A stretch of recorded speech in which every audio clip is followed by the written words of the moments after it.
Good morning बच्चों। आज हम लोग कक्षा 10 प्रकाश परावर्तन अपवर्तन के भाग 14 के अंतर्गत अपवर्तनांक के बारे में पढ़ेंगे, जिसको इंग्लिश में हम लोग रिफ्रैक्टिव इंडेक्स कहते हैं।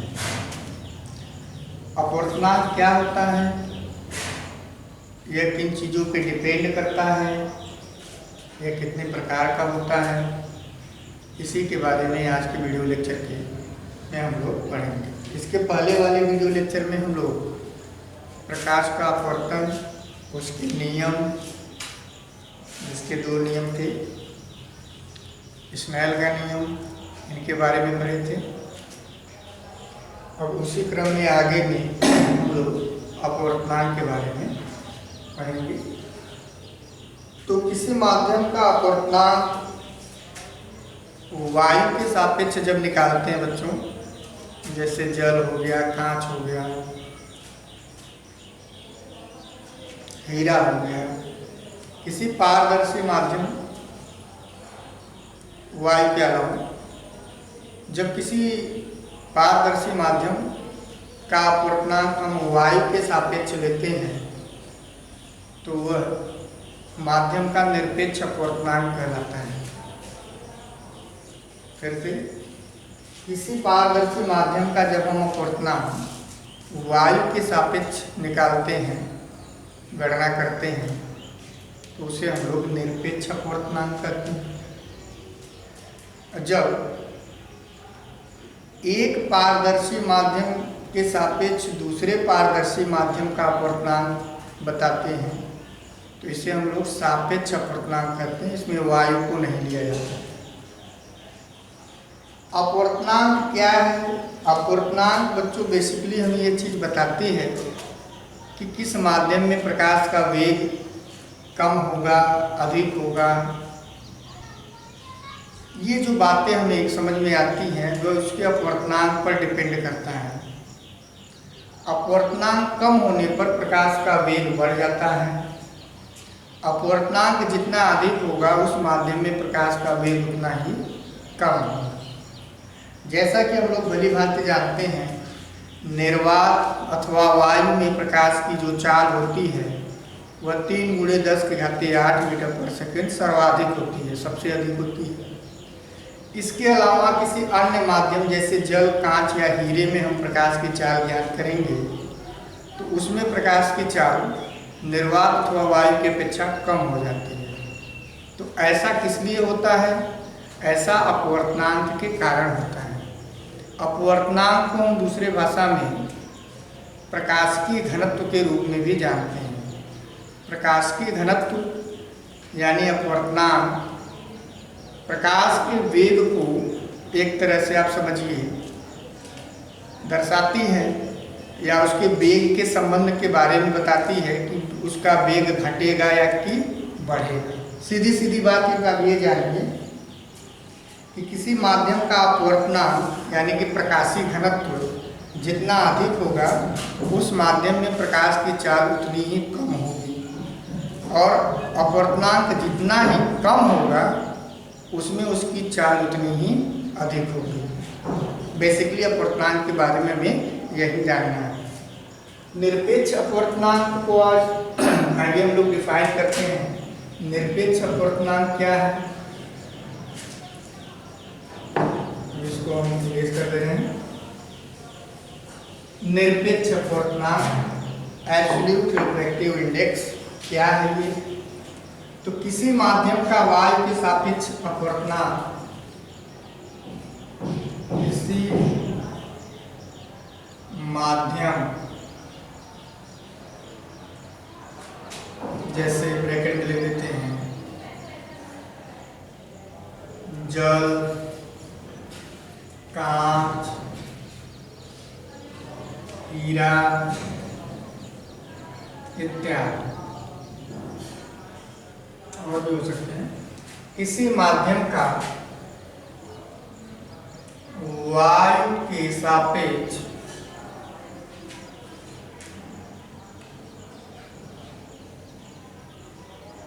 अपवर्तनांक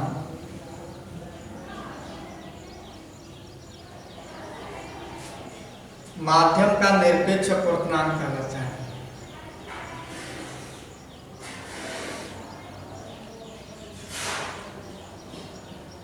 निरपेक्ष अपवर्तनांक कहलाता है।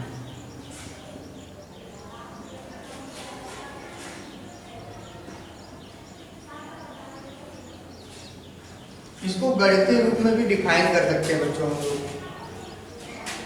किसी माध्यम का निरपेक्ष अपवर्तनांक वायु में प्रकाश की चाल तथा उस माध्यम में प्रकाश की चाल के अनुपात के बराबर होता है। गणितीय रूप में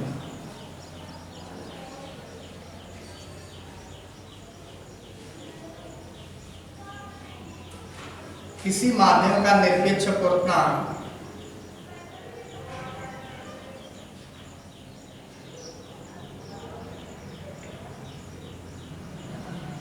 निरपेक्ष अपवर्तनांक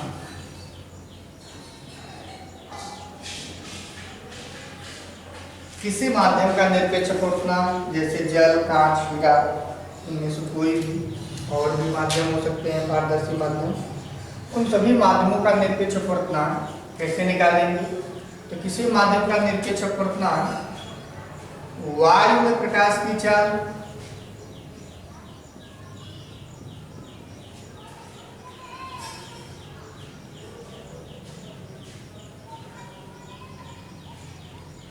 C तथा माध्यम में प्रकाश की चाल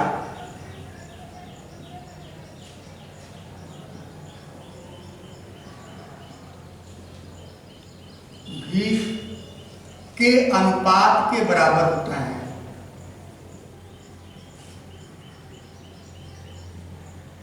बराबर होता है। इसे स्मॉल n से लिखते हैं। n बराबर हो जाएगा वायु में प्रकाश की चाल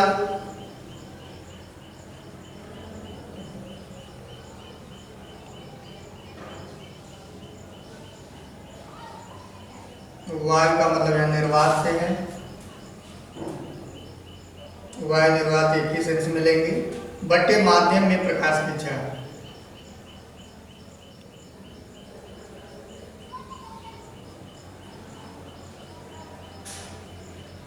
तो n बराबर आ जाएगा C बटे के V, ये फार्मूला मिल जाएगा n बराबर C बटे के V। तो किसी माध्यम का निरपेक्ष अपवर्तनांक गणितीय रूप में वायु में प्रकाश की चाल तथा माध्यम में प्रकाश की चाल के अनुपात के बराबर होता है। तो यहाँ पर हम देख रहे हैं C भी एक चाल है, V भी एक चाल है। दोनों चाल होने की वजह से यह एक शुद्ध संख्या आती है, इसका कोई मात्रक नहीं होता है, क्योंकि चाल के बीमा जो होगी वह मीटर पर सेकंड पड़ जाएगा। तो यह हल करने पे एक बच्चों शुद्ध संख्या आती है, सदैव धनात्मक होती है, शुद्ध संख्या होती है, इसका koई मात्रक नहीं होता है। अपवर्तनांक एक अदिश राशि है, यह अदिश राशि है, इसका मात्रक नहीं होता है। यह एक धनात्मक शुद्ध संख्या, एक धनात्मक संख्या होती है।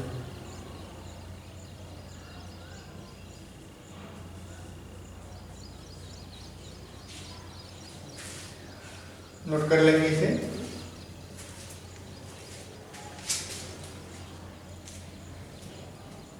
अब फॉर एग्जाम्पल यदि आपको क्लियर करना हो, जैसे मान लें कि वायु से जल में प्रकाश प्रवेश कर रही है, प्रकाश की किरण, तो वायु से जल में प्रवेश करेगी तो वायु विरल जल सघन या विलंब की तरफ क्या होगी, झुकेगी। तो वायु में प्रकाश की चाल कितनी, c। जल में प्रकाश की चाल कितनी, VW। माध्यम दूसरा W फॉर वाटर। यहाँ अपूर्णांक लिखना हो तो हम क्या लिखेंगे, जल का निरपेक्ष अपूर्णांक क्या लिखेंगे, जल का निरपेक्ष अपवर्तनांक n बराबर C/V/W। ऐसे बिल्कुल उसी की तरह। माध्यम, पहला माध्यम वायु भी रहेगा निरपेक्ष अपवर्तनांक, दूसरा कोई अन्य पारदर्शी माध्यम, जल, कांच, हीरा वगैरह वगैरह हो सकता है। तो इस तरह से हम उस माध्यम का निरपेक्ष अपवर्तनांक निकालेंगे। निरपेक्ष अपवर्तनांक निकालते समय आप हमेशा याद रखेंगे प्रकाश की किरण किधर से किधर आ रही है। वैसे प्रायः हम वायु के सापेक्ष जल का अपवर्तनांक, ये जो यन है इसे हम पढ़ेंगे वायु के सापेक्ष जल का अपवर्तनांक। तो वायु के सापेक्ष किसी भी माध्यम का अपवर्तनांक हमने पहले ही लिख दिया है कि किसी माध्यम का वायु के सापेक्ष जो अपवर्तनांक होता है उसे हम निरपेक्ष अपवर्तनांक कहेंगे। और गणितीय रूप में यह प्रकाश की चाल और उस माध्यम में प्रकाश की चाल दोनों के अनुपात के बराबर होता है। वह माध्यम कुछ भी हो सकता है, पारदर्शी माध्यम। वायु के सापेक्ष किसी माध्यम का अपवर्तनांक निरपेक्ष अपवर्तनांक कहलाता है। क्लियर?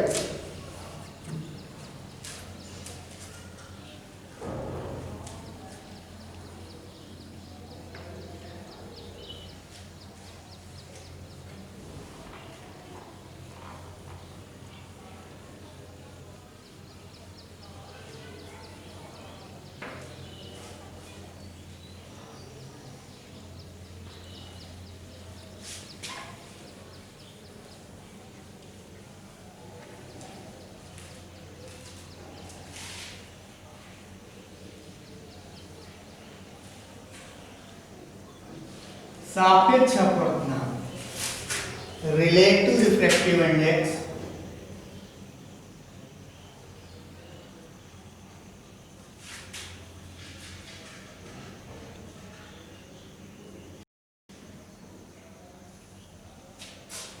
सापेक्ष अपवर्तनांक क्या है? सापेक्ष अपवर्तनांक की जब बात करते हैं बच्चों तो निरपेक्ष अपवर्तनांक से थोड़ा सा चेंज होता है। सापेक्ष अपवर्तनांक में किसी एक पारदर्शी माध्यम से प्रकाश जब दूसरे पारदर्शी माध्यम में प्रवेश करती है, यानी कि एक पारदर्शी माध्यम के सापेक्ष दूसरे पारदर्शी माध्यम का जो अपवर्तनांक होता है उसे हम लोग कहते हैं सापेक्ष अपवर्तनांक। जैसे पहले आप लिख दें, किसी एक पारदर्शी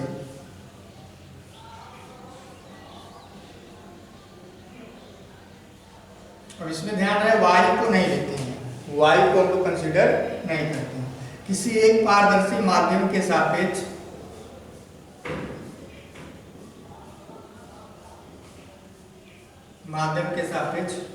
दूसरे पारदर्शी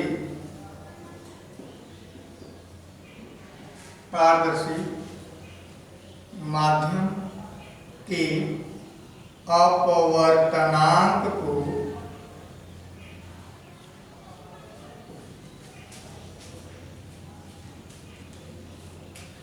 सापेक्ष अपवर्तनांक कहते हैं।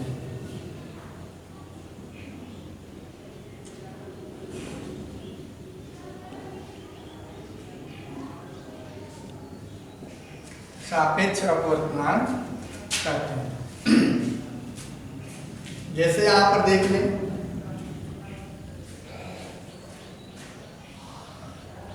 पहला माध्यम, दूसरा माध्यम, ये दोनों माध्यम वायु नहीं है, कुछ और है। मान लेते हैं कि ये जल है और ये कांच है। तो जल से कांच में प्रकाश प्रवेश कर रही है। सघन विरल का कांचन का आपके दिमाग में रहना चाहिए। तो कांच जल के अपेक्षा सघन है, तो यह विलंब की तरफ ढलान मिलेगी। तो प्रकाश जल से कांच में प्रवेश कर रहा है। तो यहाँ पर हम लिखेंगे कांच का जल के सापेक्ष अपवर्तनांक या जल के सापेक्ष कांच का अपवर्तनांक। अब एक माध्यम के सापेक्ष दूसरे माध्यम के अपवर्तनांक की बात हो रही है। तो अगर यहाँ हल करने की बात आए बच्चों, तो आप बारी बारी से कैसे लिखेंगे? पहले तो आप इस परिभाषा के अनुसार लिखेंगे, कैसे लिखते हैं उसे देख लें। तो जल के सापेक्ष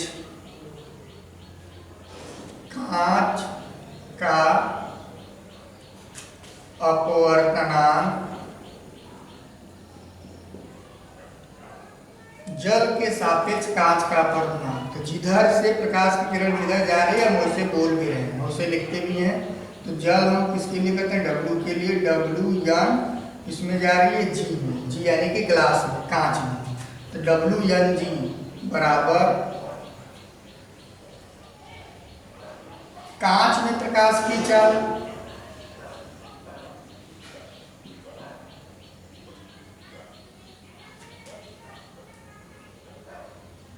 इसको हम इस तरह से लिखते हैं। लिखने का तरीका होता है ANG बटे ANW, ANG बटे ANW। ध्यान इस तरह से लिखते हैं। कोई भी दो सफिक्स लगे हों तो उस अनुसार इसको हम तोड़ लेते हैं। जैसे 1N2 है तो उसको N2 बटे N1, AN2 बटे AN1 लिखते हैं। तो ANG बटे ANW, तो ANG का मतलब क्या है? ANG कांच का निरपेक्ष अपवर्तनांक है और ANW जल का निरपेक्ष अपवर्तनांक है, जो कि वायु के सापेक्ष है। जो पहली चीज लिखा होता है उसी के सापेक्ष बात होती है। यहाँ पहले क्या लिखा है? W, तो यह जल के सापेक्ष कांच का अपवर्तनांक है। यहाँ पहले क्या लिखा है? A मतलब एयर, यानी कि वायु के सापेक्ष कांच का अपवर्तनांक। तो वायु के सापेक्ष किसी माध्यम का अपवर्तनांक वो निरपेक्ष अपवर्तनांक है, इसलिए ANG को हम क्या कहेंगे? कांच का निरपेक्ष अपवर्तनांक। जहां ANG बराबर, अब ANG को अगर उस फार्मूले से तोड़ा जाए निरपेक्ष अपवर्तनांक के फार्मूले से, तो प्रकाश की चाल बटे कांच में चाल, और ANW को तोड़ा जाए प्रकाश की चाल बटे उस जल में प्रकाश की चाल VW। अब उसको यदि हम एक में रखें, एक से हमें क्या मिल जाएगा बच्चों? WNG बराबर, यानी कि जल के सापेक्ष कांच का अपवर्तनांक ANG को रख दें C बटे के VG बटे C बटे के VW। तो ये VW आ गया ऊपर और ये हो गया C इंटू VG, C से C हट गया, ये हो गया VW बटे के VG। यहाँ पर सीधे सीधे हमें क्या मिला कि किसी एक माध्यम के सापेक्ष दूसरे माध्यम के अपवर्तनांक को कैसे लिखते हैं। जैसे यहाँ पर हम जल के सापेक्ष कांच का अपवर्तनांक हमें मिला क्या? WNG बराबर मिला VW बटे VG। यह एक इंपॉर्टेंट रिलेशन है। ये जितने हैं सब फार्मूले हैं, ये आप उस अनुसार जहाँ जैसे जरूरत पड़ेगी आप उसको लिखेंगे। तो WNG का मतलब क्या हुआ? WNG का मतलब यह हुआ कि जल में प्रकाश की चाल, जल में प्रकाश की चाल बटे कांच में प्रकाश की चाल, कांच में प्रकाश की चाल। क्लियर? तो एक व्यापक तरीके से हम यहाँ पर एक फार्मूला बनाएंगे ऐसे कि जैसे यहाँ पर मान लेते हैं कि कांच होता और ये हीरा होता, उसी अनुसार बना के लिख लेते हैं, है ना। हमें ये ध्यान देना है कि प्रकाश किस माध्यम से किस माध्यम में प्रवेश कर रहा है और उसी अनुसार हम लोग लिखते हैं। जैसे मान लें प्रकाश की किरण, अब हम कोई एक माध्यम न देखे, स्पेशली 1 और 2 का, ये पहला माध्यम है, दूसरा माध्यम, एक विरल है दूसरा सघन है, ये बताना जरूरी है। तो इस माध्यम से इस माध्यम में प्रकाश की चाल जा रही है, तो यहाँ क्या लिखते, 1n2 लिखते। जैसे यहाँ जल से कांच में जा रही है तो जल के लिए हमने लिखा W और कांच के लिखा G, तो WNG लिख रहे हैं। इसलिए यहाँ 1 से 2 में जा रही है तो 1n2 बराबर क्या लिखते, 1n2 तो लिखेगा क्या है। अगर प्रकाश की चाल की बात करते तो यह आ जाता V1/V2, V1/V2 आता। V1/V2 का मतलब पहले माध्यम में प्रकाश की चाल बटे दूसरे माध्यम में प्रकाश की चाल। पहले माध्यम में प्रकाश की चाल, अब पहला माध्यम कुछ भी हो सकता है y के अलावा, दूसरा माध्यम कुछ भी हो सकता है y के अलावा, बटे दूसरे माध्यम में प्रकाश की चाल। ऐसे हमने एक व्यापक फार्मूला बनाया। तो वह माध्यम कुछ भी हो सकते हैं। सापेक्ष अपवर्तनांक में जब भी बात करेंगे तो वायु को नहीं लेंगे और वायु के अलावा कोई भी दो पारदर्शी माध्यम हो सकते हैं। तो पहले पारदर्शी माध्यम के सापेक्ष दूसरे पारदर्शी माध्यम का अपवर्तनांक इस तरह से हम लोग फार्मूले के अनुसार लिख लेते हैं। हमें ध्यान देना होगा तो माध्यम क्या है उसी के अनुसार यह फार्मूला बना के लिखेंगे। तो ये रहा बच्चों सापेक्ष अपवर्तनांक।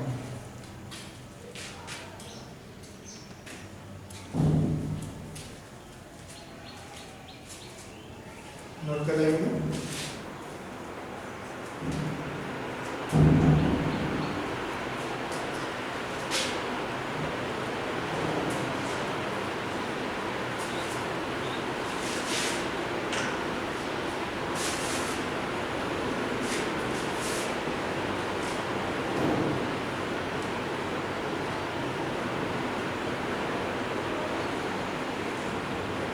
कुछ नोट्स लिख लेते हैं,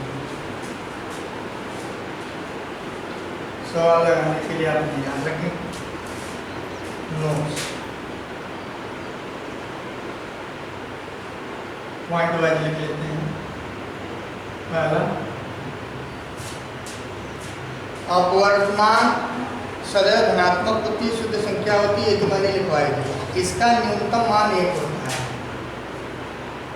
निर्वात अथवा वायु के लिए अपवर्तनांक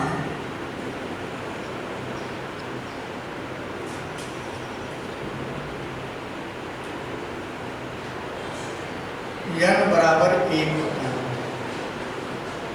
यानी कि निर्वात अथवा वायु का जो अपवर्तनांक वो 1 होता है, वही सबसे न्यूनतम है, उससे कम नहीं होता है।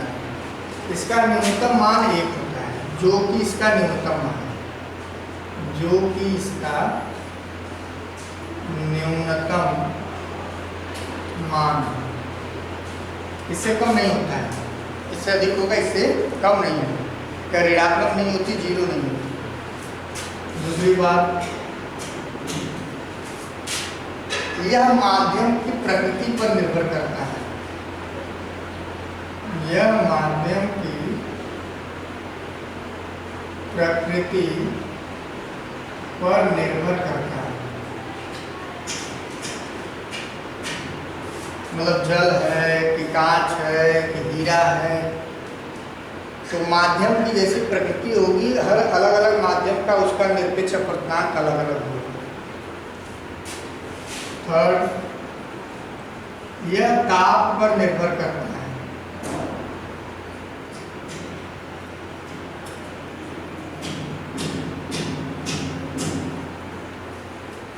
टेम्परेचर बढ़ाने पर अपवर्तनांक घट जाता है, टेम्परेचर कम करने पर माध्यम ठंडा हो तो उसका अपवर्तनांक अधिक होगा।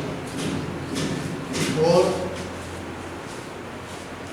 यह प्रकाश की तरंगदैर्घ्य तथा रंग पर निर्भर करता है।